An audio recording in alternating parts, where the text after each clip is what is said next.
Hi everyone, I'm so happy that you're here to join me for the Way of the Animal podcast.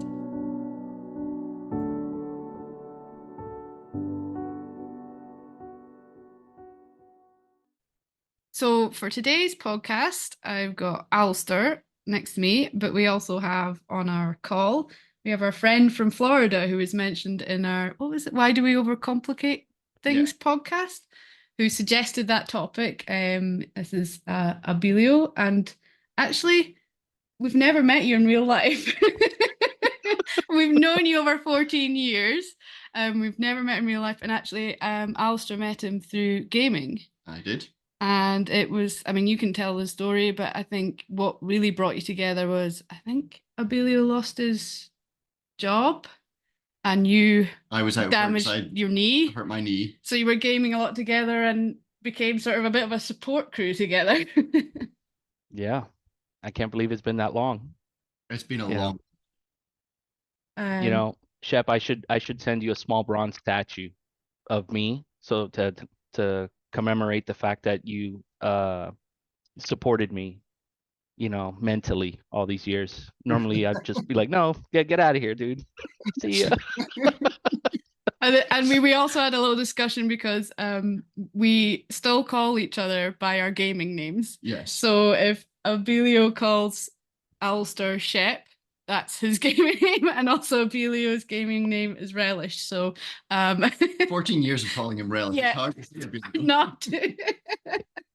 I get it. I mean, you guys say Alistair and Jan, and I'm going, no, it's Shep and Mrs. Shep. That's it. That's what it has to be. That's how my brain sees it. That's how my brain hears it. It's like you guys are wrong.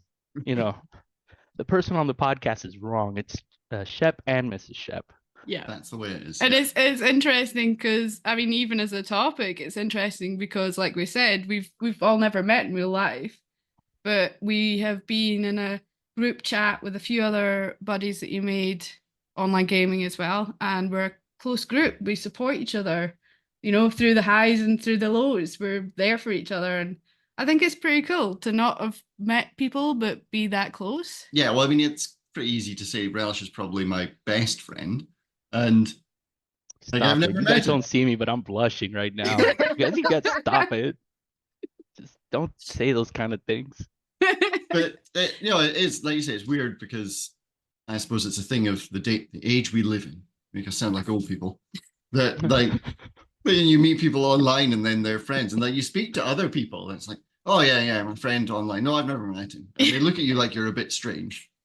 But I mean, some of my closest friends have actually come from gaming, to be honest with you. Four corners of the United States. When I met you guys were across the Atlantic, in Scotland. So there was just one of those things where, people don't understand that friendship can come from anywhere, but at the same time, it doesn't have to be somebody local, close to you, someone you talk to every day. I mean, if you talk to your neighbors every day, do that make them your friends? That's it. Yeah, it's definitely, there's a different thing between speaking to people regularly and them being your friends. Right. I mean, but like you mentioned earlier, that when we met, it was a very low time for me, at least. I had the economy was a lot different. Things I was in a very low point, but through gaming, it was just how I kept my enthusiasm and my anxiety low, but my enthusiasm up. It's a lot I could just kind of struggle with looking for work and figuring out what am I going to do next and how am I going to go about it, and just kind of continue moving forward without dwelling and just falling into some sort of dark pit, and just be like, just bury me. Yeah. Well, it was similar for me because I was out of work because of my knee, and a week or so with no work, it's like, oh, this is quite nice doing nothing, sitting around the house all day. Then after a while, it's like, oh. Yeah, it starts to settle in. A week becomes two becomes four. Next thing you know, it's like 2 months, and you're like, oh. Yeah. What am I gonna do? So so gaming was a big thing for me as well, just to have something to do because I couldn't really move about And you were in a lot of pain, so it was a distraction in the same way that it was a sort of mental distraction for you, Relish. It was a good pain distraction. Yeah, definitely. Yeah, it's crazy. but yeah, you know, I started thinking, I was like, man, has it really been 14 years? You know, and it's sometimes we go in a lull where, you know, we're busy Yeah, with just life in general. We don't talk, and anytime we do reach out, it's like you pick up right where you left off, you yeah. know, and I think That's when that's a the real best kind nice. of friendship I think that there is. You know, it doesn't matter that we haven't seen each other physically and shooken hands and embraced each other, but just, you know, it's like, hey, how you been? Well, I've been busy, et cetera, and you just kind of go off in a tangent, you know, and it's Yeah, like, you know, I have a buddy of mine who I met through gaming while I was in college, and um, his name's Eric, and you know, we stopped gaming. He went on about his business. We kind of synced back up. This man went into a FedEx. He goes to me, "Hey, I'll call you back. I'm gonna go into a FedEx. I got to drop off a package." I didn't talk to him for 2 years. He never called me back. You know, yeah. he just out of the blue 2 years later, he picks up the phone. Hey, Relish, how you doing? It's like, hey, Relish, how you doing? I thought you shipped yourself to somewhere worldwide. Like, what do you mean? Last time we talked, you were supposed to call me back. And he was like, really? I don't even remember that. I was like, oh my God, dude. You I mean, know, he did call you back. yeah, 2 years later, you Yeah. know, He I didn't don't know if, specify how long. yeah, you know, specifics. That's very true. That is very true. Specifics is very, very important. But yeah, and again, he's one of those other friends who I've met him because he actually lives about an hour and a half north of me here. He owns some property there in Florida, here in Florida, but he moved back up to Massachusetts, and um, me traveling, I've actually gone back up to Boston when he actually recently relocated back there, and we just, you know, he showed me around his town, and we went to eat, and it was just one of those things like, you know, I saw where he grew up kind of thing, you Yeah, know. that's quite cool. Yeah, Yeah, it's interesting the connections you make in the end, isn't It is. it? Like, I thought that was an interesting start to think about. It's just like the connections you make with people that you meet And I've always wherever you meet thought, them. like you said, Relish, that the best type of friends are the ones that you don't speak to for 6 months or 2 years, and then you pick up the phone and it's just like you'd never stop chatting to them. right, And they're right. always the type of friends that you could call out of the blue and say, "Hey, I need a hand," and they're there for you, which That's is very great. true. That's very true. He had some trouble with his mom, and he would like, hey, can you come check up on her right quick? And even though I had to drive 2 hours at the time to go, I'd go and knock on his door, and his mom was like, I'm okay. You know, I didn't know where my phone was. You can tell Eric that, you know, I'll call him here in an hour, you know, I'll call him as soon as you leave. Thanks for Yeah, checking up on me, you know, and it's like, hey, she's okay, you know. yeah, But yeah, it's kind of interesting. Like you said, you tell people, hey, I have friends all around the world, and people are like, oh, have you met these people? It's like, no. I mean, even some of the people in our inner circle, I mean, yeah, I still haven't met all of them, yeah, you know, but the opportunities I got through traveling, I met one of our friends, Cowboy, and yeah. he was still in the military at the time, and I was actually going to a project to fix something, and then we kind of synced up, had a couple beers, you know, just talked it out, you know. I'm kind of interested to meet Bubba and Zeke, Yeah, Yeah. Yeah. you yeah, know. that'd be good. We'll just That have would be to, good. we're gonna have to all get together at some stage. Yeah, definitely. Somewhere central or somewhere like you guys are all the central, so we'll go to Well, you. yeah, we come down to you guys. That's a quite a long way to come down, I'm honestly, I'm because thinking road trip, you know? Yeah, Take a at some month point we're off. doing a road trip through America. okay, you got to go through Route 66, I'm told. Okay. Oh, okay. Like the song, I guess. I don't Yeah, know. I love that. I'm told. I've never been there, but Never been there, so they tell don't me take it's it nice. as, oh, Relish said to go down this path. No, no, no. Just Yeah. that's all I'm told. You take Route 66, you know. We end up in the Deliverance. It's your fault then. Oh man. I've been really enjoying your input and reflections from my podcast. Like I always say with the podcast, it's just nice when it creates conversations with even people I know, or friends and family. Just through the topics and what we've discussed. And it's been every week. I look forward to your input from what you've listened to.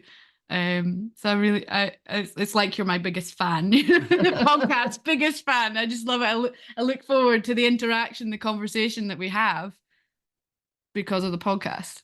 I mean, I was gonna say, hey, thank you for having me, long time listener, first time caller kind of scenario, you know. Kind of like those old school radio shows, you know, it's like, caller number 9, how are you doing? It's like, oh, God, love the show. Can't believe I made it through, you know, that whole ordeal. But it's because that's how the podcast kind of started, because we sit and talk about some of this stuff all the time because it interests the two of us. So it's then nice to hear other people getting interested in the idea of what we're talking about as well and having input in it, and yeah, interesting conversations. Yeah. And you're an interesting person, Relish. Am I really interesting? I think you're an interesting person. You're making it seem like I'm like the Dos Equis man, you know, like that beer. You guys don't know? Oh, I have you guys, no idea. oh, you're gonna have to look it up. It's an older, distinguished gentleman. He's like, you know, up there, and he's Dos Equis. He's the most interesting man in the world. Oh, We'll have to chat yeah. about that. I'll have to send you guys something. You are, but you are interesting. Like you've had a rough time of it coming up. You know, you've not been plain sailing, and I think you're one of the best adjusted and kindest people I know. Like you're saying about going to go and check on your friend's mom. Like you're that sort of person that's always out to help people, and you know, you clearly learned a lot along the way as you grew up, and yeah, it's interesting. Well, I mean, here's a question for you guys. When you were 18, 19, what were you guys doing?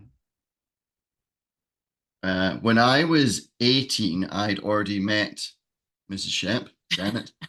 I was at college, and we were just starting to go out. Yeah. Well, for me, I had to grow up really fast.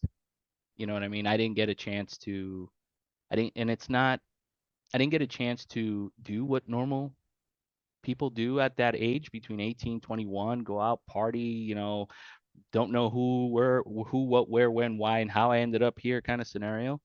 Um, but there was just one of those things where I had to grow up really fast, you know, and I'm one of two. So I had, you know, I helped raise my little brother.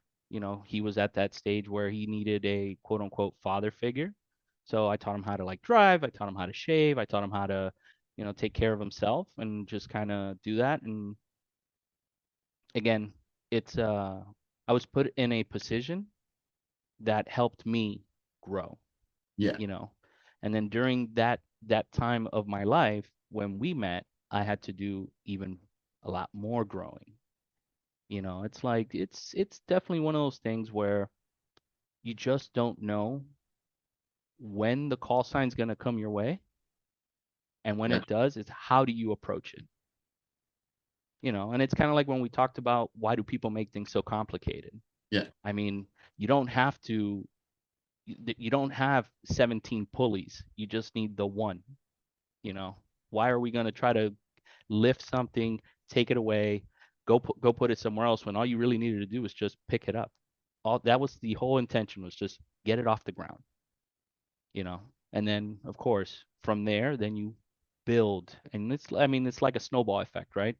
You eventually start off with a small snowball, you roll it down the hill, and you'll just see it get larger, get bigger. That's a good bit because I often go back to that, you know, that everything you do is just little steps. You just do the first little step, the next little step, the next little step, and then before you know it, you've got something going. Of And course. it's Yeah. and it's probably partly why you and I connected so readily, because while the period you had to grow up really quickly was sort of that 18 to now. Have you grown up yet? No, Not no. finished. So I just turned 40. I just like to think that even though I turned 40, I still have the mind of a 13-year-old, and Perfect. the what's it called? And the humor of a 10-year-old. So, Yeah, you know, that kind of stuff just keeps me young at heart. yeah, Yeah. Because I've seen people who are my same age, or they go, I told them, hey, I turned 40 last week, and they were like, no, you're not. There's people who are like, I'm 42, and they got a lot of gray going on. It's like, see, I don't live stressed out like you. Yeah. Yeah. I live completely different lifestyle. I don't let the small things eat me alive. It's just one of those things.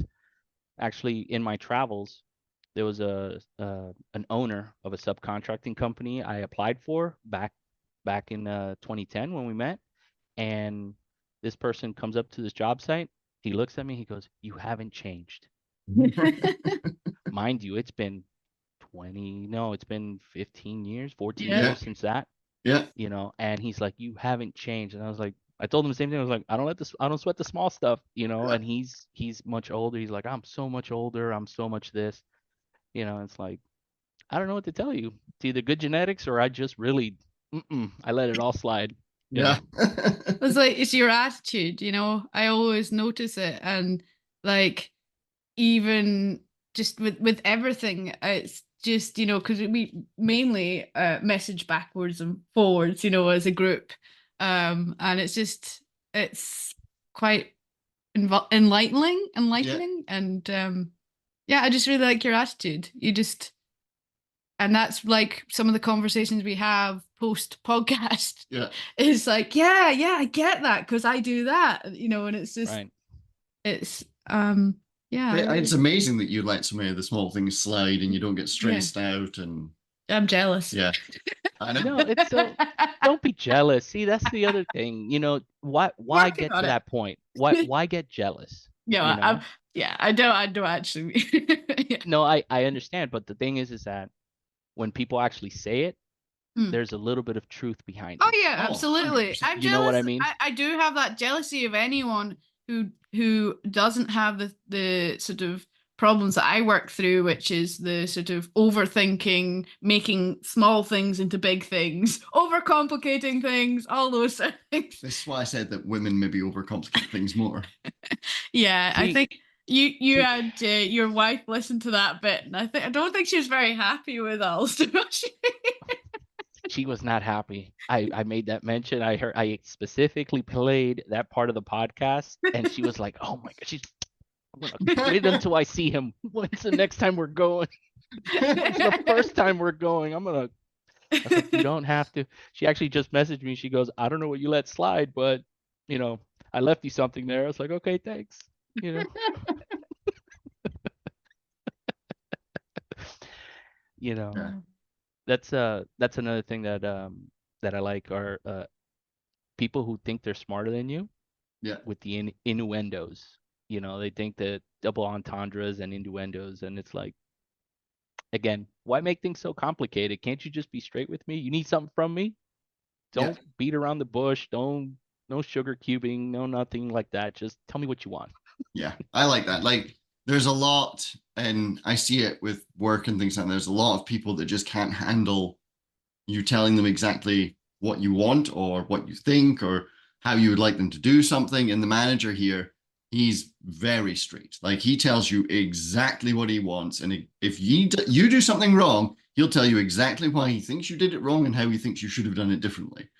He's always So open to a discussion about it, but he doesn't sugarcoat. He just tells you exactly what he thinks. And a so he lot has of a people direct struggle. approach. Oh yeah, real direct. Yeah, Very I direct. get accused of being too direct. Yeah. So But like I really like that because I it's, hate the like are you really like do you really think I did a good job or are you annoyed? Are you too I know, and oh I can't be great. bothered with that. Like Yeah. I noticed that even with the kickboxing class, Yeah. I feel like sometimes they hold back instruction because they don't want to overwhelm you, which is really I nice don't want and to really, criticize you. yeah, it's really nice. It's really thoughtful, but it's like I'm here to learn. Please just, I'm the sort of person I want you to tell me where I'm doing this wrong so I can create a better habit of doing it right. Yeah. But a lot of people can't cope with that, so I can understand why it's approached differently. And it's gotta be hard for you in your job, Relish, because you work with lots of people and you've got teams of folk and So my position is kind of a lonely position, and I like to tell people when they ask me what do I do, is I am in a very weird triangle relationship. you know. So triangle has 3 points, right, and 3 sides, and I deal with all three sides of what I do. So I have a programmer, I deal with programmers, I deal with the engineering, I deal with the installation, and I'm at the cusp of all of them. So it's kind of like how to fix something installation's doing, how to address it with the programmer, and then how to either understand from engineering or how to fix with engineering. It's it's very weird, but you have to have a lot of patience, because if you get mad with one, it's like that triangle just breaks, Yeah. and then everything breaks down. And it's, again, going back to simple. Why complicate things when I have a simple, straight, direct question? It's like, what is the purpose? It's like, well, the purpose was this. I don't need to know what could have been, or how Yeah. many different anomalies we're going to work with, and how many different dimensions. What is the purpose of the here and now? And some people do well, some people don't. Some people do well with constructive criticism, some people don't. It's I think as you get older as well, like it changes your perspective on things like that. It probably does, because when you're in your 20s and things, you're a lot more insecure about your own abilities. Yeah, because I'm like thinking about it now, I'm like, just tell me what I'm doing wrong. Whereas before I wouldn't want to know, I think. But now Yeah. I'm just like, I just don't have time for this. Just tell me and then we can get on with things, you know? Yeah. Well, yeah, in my 20s, I was very proud, very Yeah. prideful, and it's like, I guess I was at one point called a peacock. I just spread my feathers, that kind of thing. I was like just showing off. It's like, I had a point to prove, you Yeah. know. But then, again, from just learning on my own, it got to a point where it's like, I don't really have to be that way. Yeah. People actually get bothered when you show them up in public. People Yes. actually get bothered when you make an example of them, and it's kind of like a fine line, and thin ice, and walking on eggshells, you know, whatever kind of thing you want. How do you want to explain it? But at the same time, it's definitely very different when, again, in my 20s, trying to explain to somebody that I believe they screwed up, and these Yeah. people are much older than I am. Oh, Yeah, yeah. that's That's always, always hard. we've always had that because Yeah. we've always, a bit like you, had that older head on our shoulders. And, people are like, well, you're too young to Yeah. be in that position, of telling me what to do. It's like, no. I mean, what does age have to do with how wise you are? Yeah. You know? Exactly. That's it. Exactly. And it's one of those things though, because I've got to the stage in life that when people ask me about what I do for work and things like that, it's like I'm good at what I do. I'm quite comfortable to say, and the person when I got the interview for this job, they said something along the lines of, "Well, we're willing to give you a try and see how you work out." And I was like, "Well, I'm not worried about that because I'm good at what I do. It's whether or not you've got enough to offer me. That's what I'm interested in." Right. And I think the manager said, I like that. Yeah, and it was like, "Oh, I like that. You've got a bit of bravado about you." It's like, it's not bravado. I'm just good at what I do. It's fine. But Well, equally, I guarantee you that there's something I can learn from everyone else. Like everyone knows something I don't, and I of like course. learning that. Yeah. So it kind of comes with, two sides. The confidence to know I'm good at what I do, but the humility, I guess, to know that everyone knows something I don't. I mean, it's also, let's put it this way. If you were very pompous talking to that manager, do you think he would have still given you an opportunity? Oh, no, if I was very pompous with him, I don't think he would have given me the opportunity. But the fact that I told him that I'm good at what I do didn't put him off in the slightest. And then you proved it, so it was fine. Yeah, and then I proved it, so it was fine. Yeah.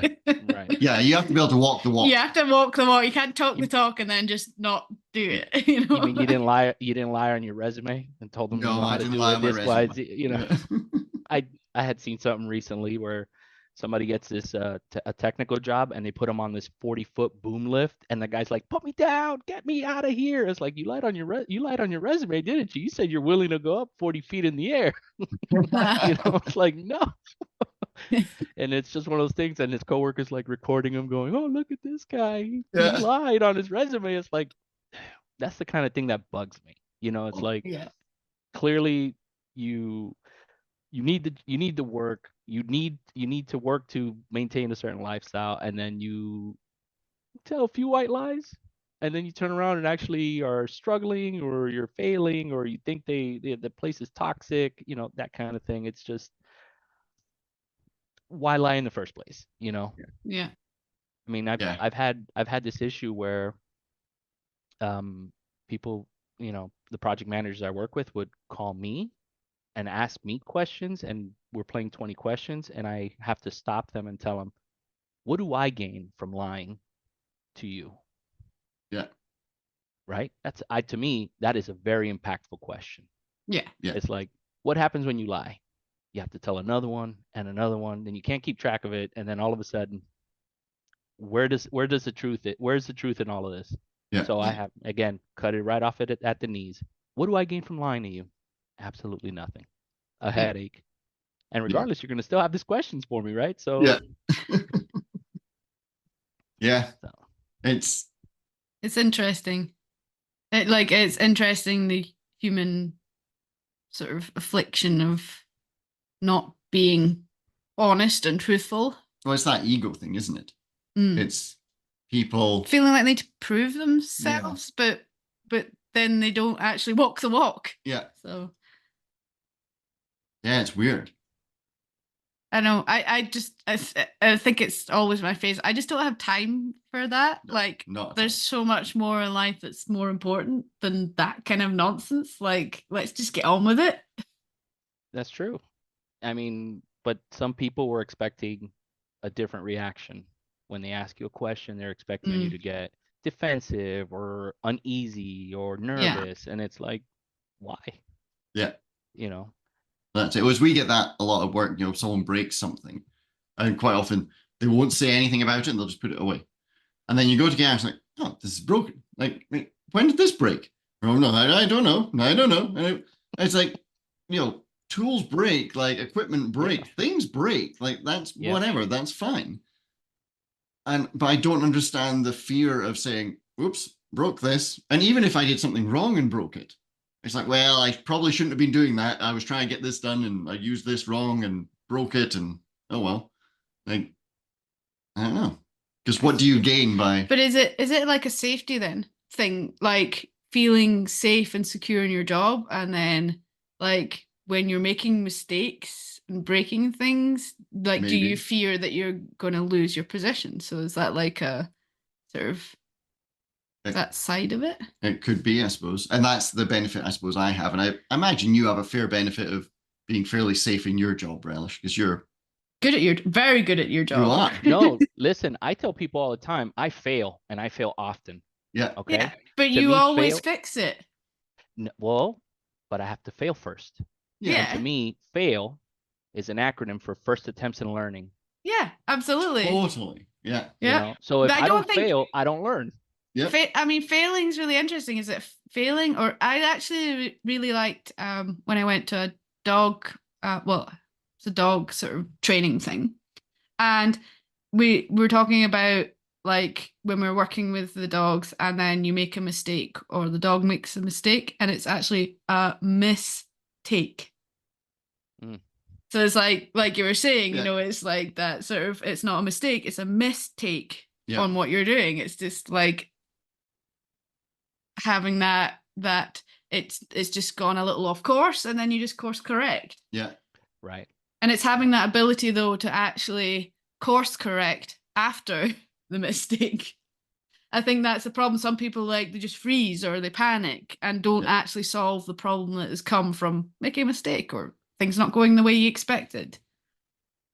I bet you I a lot of mean, that though comes from growing up young, like having to grow up when you're younger and having to, take care of adult problems, making mistakes in that, but you still have to take care of the problem. It's not like if you make a mistake that it just, oh well, goes away. You have to right. fix the mistake.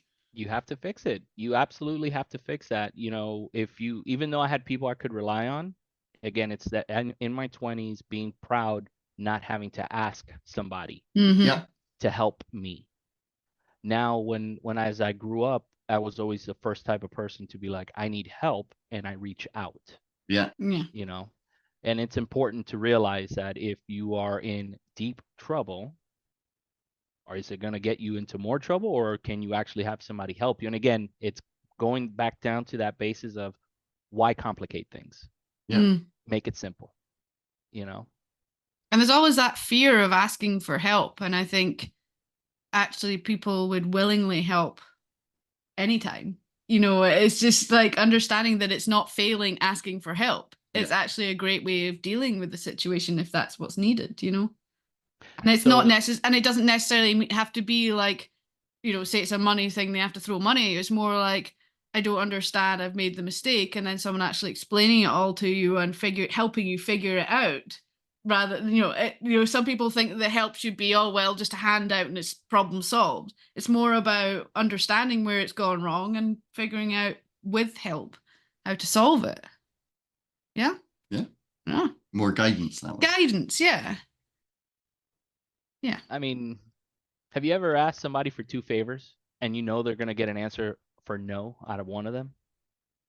No. Like you ask, No. And there's people that no. we've asked for favors that we don't even like to ask for favors because you know that they're not going to say no, regardless of whether it's good for them or not. We're very fortunate in life that the people that we surround ourselves with, if we ask them for something, it's always yes.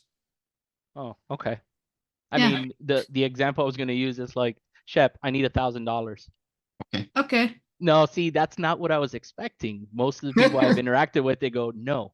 But But then yeah, No. Yeah, what I I get really that. need, but what I really need is like, I do need your time though. On Yeah. next Saturday, I need a few hours of your time. You Yeah. know, you get the big ask, they said no, then you ask for what you really need. I Yeah. mean, it Okay. doesn't work vice versa, because if you ask me, hey, I need some of your time, it's like, well, I'm kind of busy. Well, I need $1,000, and it's like, that's a double no on me, buddy. Sorry. You know, it's one of those things like you ask somebody for the more difficult thing, knowing yeah, that you're gonna expect that no, and then you ask them for what you really need, and then we're actually more inclined to say Yeah. yes. Okay, yeah, I see that. yeah, That's where it's sort of working with human psychology, isn't it? yeah. That's interesting. Yeah.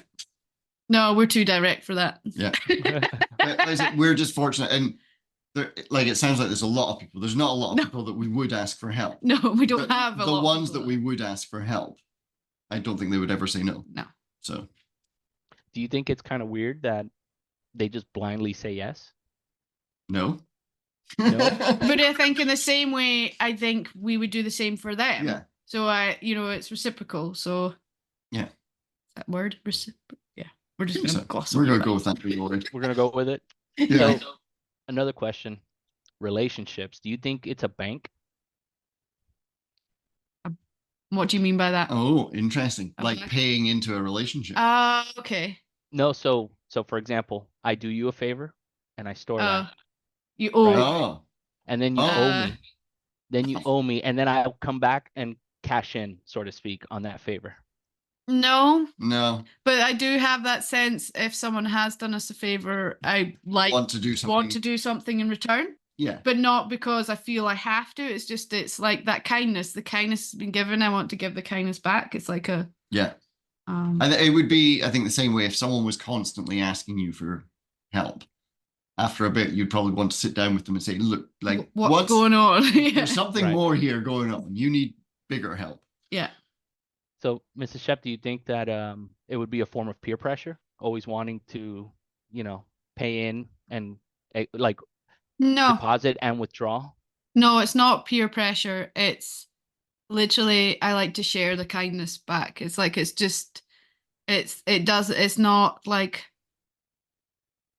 not like a psychological, oh my God, I must.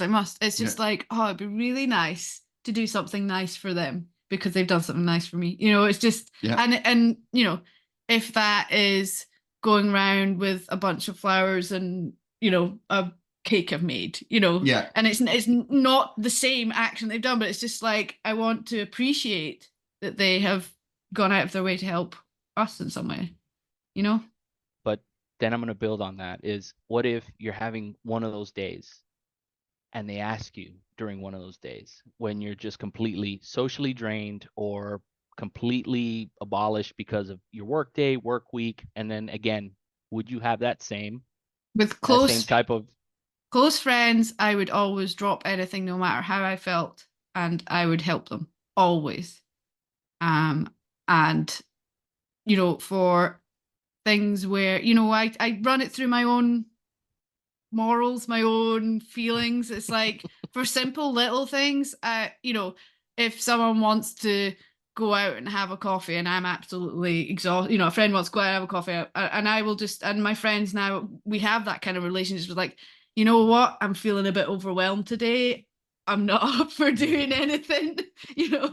I've now sort of created that kind of friendship base where it's I can be honest with how I feel. Look, I'm not actually feeling up to coming down and helping you or doing something today, but I can do, go tomorrow sort of thing. And just but if it's like all hands on deck, oh my God, emergency, I'm there no matter how I feel, because they need you and that's the way it is. Yeah, see, things must be very, very different, like where you guys grew up or where you guys are at now, because Florida people are different, very different. I'm just saying. I was born and raised here, so it's very, very different. And that's why I was like, I mentioned that whole thing about asking for a big favor and a small favor at the same time from the same person. It's like you're more likely to get a yes for what you really need compared to something completely outrageous. Yeah. I think it is like you said, so that perhaps the attitude's kind of different. You haven't met those genuine people that just are like the people that we've, and I say people, it's a very small number, it's a very, just a few people that we've met who are like that, but you could call on them. But actually, when you go through it, there's a lot of people that especially back home and things. Yeah, back home. There's a lot of people that if we said, I need help. And there's been times where we've had to call on that help and stuff. But yeah. Interesting. It is interesting. The human dynamics of relationships and it's really interesting. And I was listening to another podcast today, and it's like the dynamic swings into family as well, because it's different family asking for favors than it is a friend asking for favors. My opinion, no. To me it's a person. Yeah, I agree. Perfect example. My brother, while I was down in South Florida for a project, nasty rainstorm flooded his car. He sank whatever he had of his savings to restore his car. And he turned around and him and my mom got into an argument because my mom told him, you should ask your brother for help. And my mom called me all irate and stuff like that because he was too proud to ask me.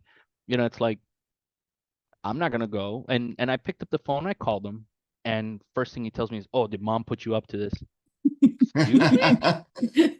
First of all, don't you ever talk to me like that again. Second of all, watch your tone with me.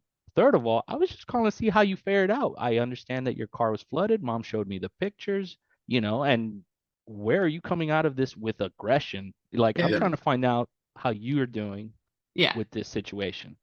And that's what's important.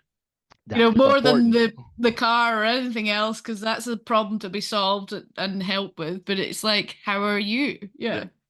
Well, the thing is, it's important to him because he works from his car, and he was also in between work, and he had just started work, and this whole weather debacle happened, and insurance didn't really cover him. So there's a lot of pent up build. I just happened to be the lightning rod that day. Yeah. That's it. And sometimes you are, aren't you? And that's the way of it, especially with family, Right. But after I set the tone with him and told him, hey, don't talk to me in that way. He kind of, I can tell from just the voice, he took a step back and he was like, oh, and again, it's being direct with people. It's, you get what you give. And that's a big fact, right? You give me a nasty attitude, I am going to turn around and give it to you. And guess what? I could be just as nasty, but I don't think you're even nasty. You were just like, hey, this is a boundary line of the way you're being with me and you've crossed it. Can we just step back a minute? I think you were more like, you weren't aggressive, because if you're aggressive when someone's aggressive at you, you It just just build escalates. the aggression. So you clearly, what you did was, it makes me think of Tony Robbins. We were watching one of his old things, and he's a guy that helps people. And there was a guy who was really struggling emotionally. He was having a bit of an emotional breakdown. And he goes, check out the color of your shoes. And he had these trainers on, they were like bright pinky orange. And it was like just that snapped him out of being so like in such a state. The guy was then able to cope and sort of switch his way of being and deal with what was going on. Yeah. No, that's it. The other one it makes me think of is the whole like I don't let people speak to me in that way. Yeah. So just you sort your shit out and then come back to me. Yeah. It's having that boundary, and I think, you know, as givers and people pleasers, it's very easy to let people walk all over you. And I think that having some sort of boundary, just be like, hey, no one speaks to me like that. You know, no one, no one at all. So, you know, come back with something else and we can talk. You know? I mean, I also had to remind him, I was like, hey, listen, our mother does not talk to me like that. It's like, what gives you the right? You know what I mean? Yeah. And my mom, she's a sweetheart, but she also, when she was very firm when she raised us, she was very open, you know, and she was always very forthcoming with the information, you know. So it's one of those things where I try to do that with my own son to let him know, like, hey, teach him from a very young age, you should trust me. I'm not here to try to hurt you. I'm not here to try to diminish you. I'm not here um, to break you down. I go, I am here to understand. I'm trying to understand how you understand, you know, and that's the difficult part with a lot of people and a lot of human relationships, period, is trying to understand what are you understanding? Yeah, that's it. And I think that, especially with kids, I mean, we don't have kids, but I just see it a lot. It's like the kid is struggling for some reason. And instead of saying, hey, why are you struggling? It's like, go and sit down and be quiet, you know, and you're just teaching them to suppress emotions. Yeah. And you're not actually teaching them how to deal with how they're feeling and how to talk about it. It's just like, wow. I mean, that's how I was raised. You know, that's what I was raised. That was the time that was the time how parents were raising me, you know. Yeah, I also tell my mom, it's like, why'd you make me so ugly? You know. That's mean. Huh? What's mean? That she made me ugly? Yes, that's very mean. You know? Yeah.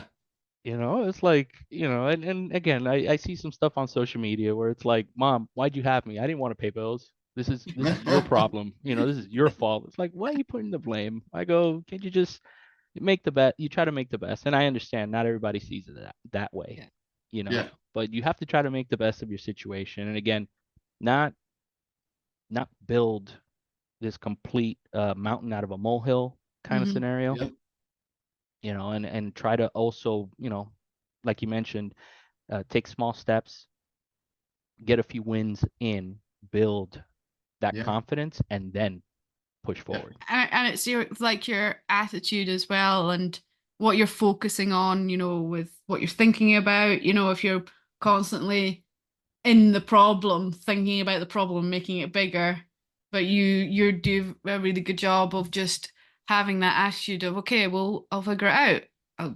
What's the next step? You know. So one of the things I learned really, really early on was if I have a problem, I actually try it for a little bit, right? And I may fail, but then I walk away. I walk away and move on to something else, something completely else. And, you know, I'll come back to it within an hour, try it again, maybe a different approach, you know, and then see that maybe I probably improved a little bit on it, or I started making progress towards the end goal, and then just kind of again step away from it and work on something else, or go back to what I was working on. And it's just that, you know, it may seem like, oh, he's juggling way too much, but at the same time, it's like if I keep myself busy with something else in the back of my mind, you know, I'm thinking, I'm writing, I'm doing without what I even need to fall back. realizing. Yeah, it's without like realizing, without right? realizing your subconscious is figuring out your problem and solving it for you. Yeah. Yeah. Yeah. in the best way. don't humans use like 4% of their brain, 5% of their brain, or something like Yeah, that? something like I that. mean, the other 95% do something. I don't need to remember lyrics from 2000. Like, go figure something else out. Go dump the lyrics out and freaking just put something else in there. Yeah, absolutely. See, I'm bad for that. Like if I'm at a task and I'm struggling, I get tunnel vision and I will sit with that until I get it finished. Mm. And I quite often go over and annoy him by going, well, maybe if you stepped away for a minute. No, I'm stubborn. I'm going to sit here and suffer. I'm going to sort this out. It's not going to beat me. Yeah, exactly. But why think it's going to beat you? Yeah. Oh, that's a whole different kettle of fish, that one. Oh. That's probably something to do with my upbringing and lack of self-worth and somewhere in about there. Honestly, I thought you were going to say about your pride. Well, yeah. Could be something to do with pride as well, yeah. I mean, again, I also have an issue with asking people for help. That's a small. I am continually confronted with you ask someone to do something and they don't do it. And they're like, oh, yeah, I'll do that. I'll take care of that. Don't worry, I'll take care of that. And then you come back and it's like, well, you didn't take care of this. Oh, no, I got distracted. I went, but I need you to take care of this. And it's like, I'll just do it myself. See, that is something I've also had to learn in the field I work in, is I have a position. I get paid for a certain position, right? My position is to take the project to the finish line.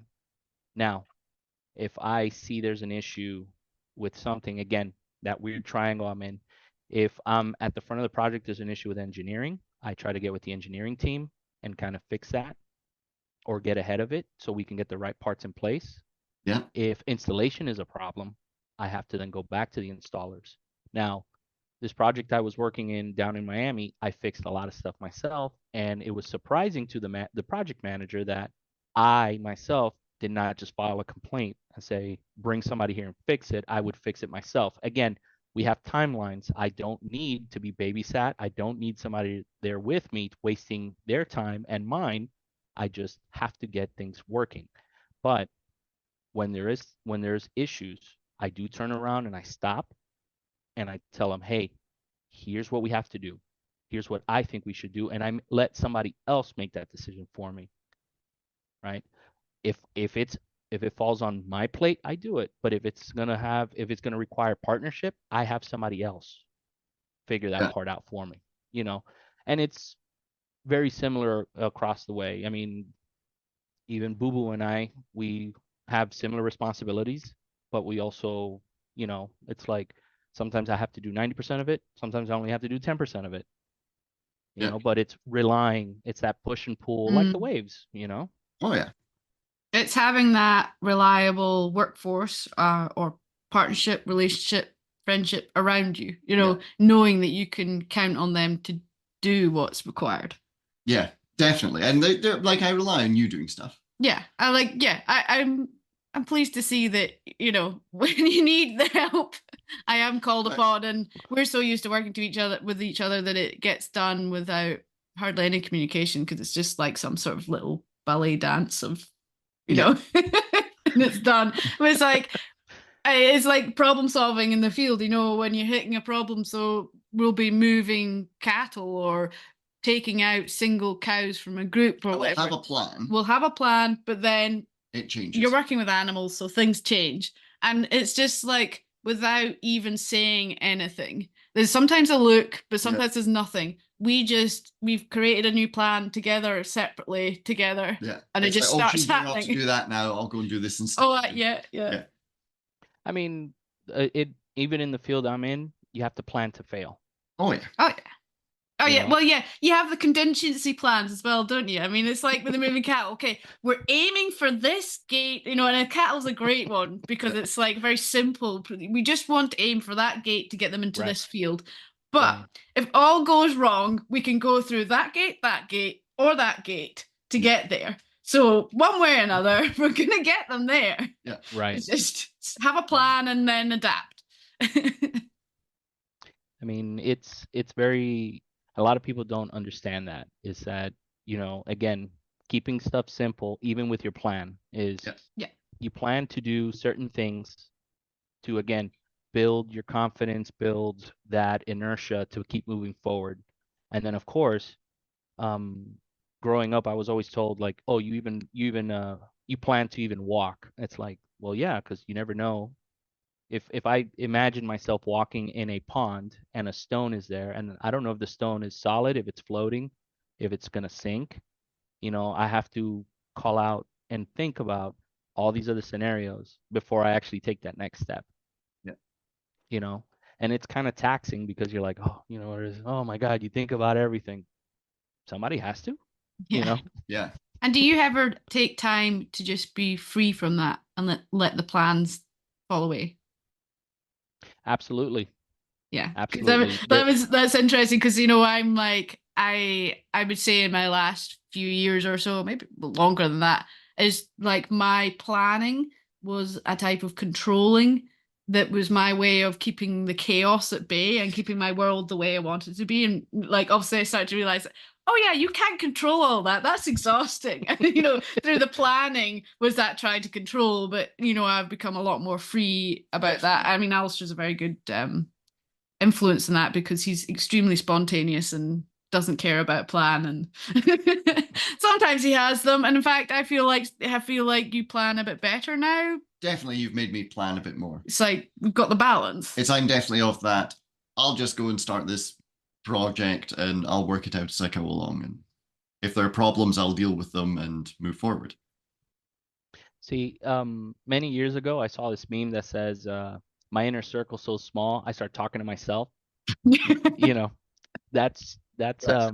that's one of those things where I think of myself as a turtle. As a turtle's walking, you take your slow paces, but if there's danger or I can't think of something or anything, what does a turtle do? It retracts, right? It has that hard outer shell. It's protected, and that's sometimes um people may ask like, oh, I haven't seen you or I haven't heard from you. It's like, well, sometimes I have to just stop, Yeah.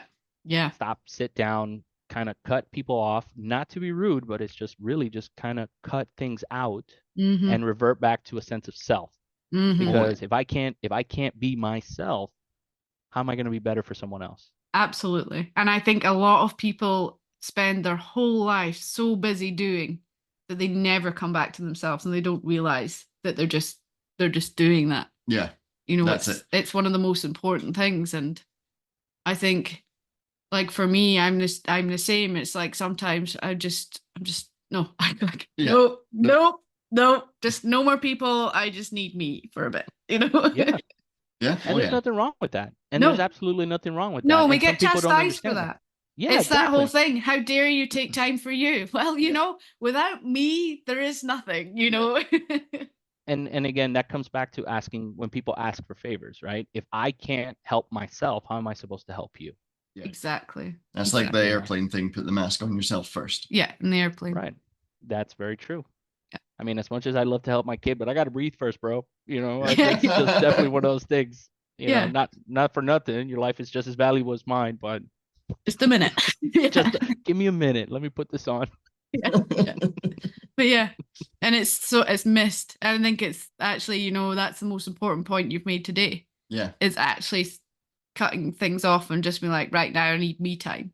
And I think I said, funnily enough, I think I brought it up to you when we were talking about recording the podcast, because I know that you're traveling a lot and you value quality time with your family, which is just fantastic. And I didn't want to eat into that too much. So I was like, we can do it whenever. Just make sure you get your time with you and your family first.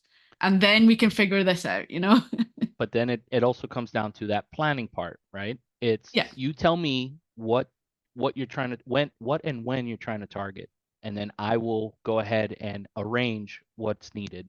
And if I can't meet what your target is, be like, hey, can we maybe push it back a little bit? Yeah.